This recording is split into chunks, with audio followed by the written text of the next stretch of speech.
میرے نبی پاک صلی اللہ تعالی علیہ وآلہ وسلم نے ارشاد فرمایا، جب کسی سے کوئی بات پوچھی گئی اور وہ بات جانتا تھا، اسے علم تھا، وہ گواہی اس کے پاس موجود تھی، وہ شہادت اس کے پاس تھی، اس سے پوچھا گیا لیکن اس بندے نے چھپائی، یہ سنن ابو داؤد میں حدیث ہے، اللہ کے محبوب فرماتے ہیں قیامت کے دن اس بندے کے منہ میں اللہ آگ کی لگام ڈال دے گا۔ لو اب تیرے منہ میں لگام ڈال دی اور وہ بھی آگ کی، اب نہ بولنا، کیونکہ جب حق بولنے کا ٹائم تھا تب تو نہیں بولا، جب تیری ضرورت تھی، جب تیرے کہنے سے مظلوم بچ سکتے تھے، جب تیرے بات کرنے سے ظالم پکڑے جا سکتے تھے، جب تیرے دو جملے کہنے سے کسی شخص کی زندگی بھر کی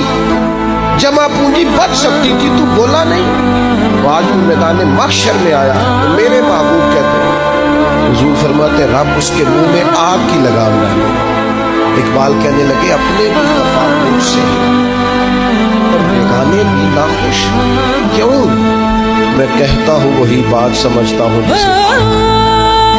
یہ میری مجبوری ہے کہ میں نے ہمیشہ حق کہا ہے، تو اپنے بھی خفا مجھ سے ہے اور بیگانے بھی ناخوش۔ سب جگہ پہ میں ملامتی ہوں، ہر شخص میرے بارے میں رائے دیتا ہے کہ بڑا سخت گیر آدمی ہے، بڑے مزاج کے اندر شدت پائی جاتی ہے، کیوں؟ کہ کہتا ہوں وہی بات سمجھتا ہوں جسے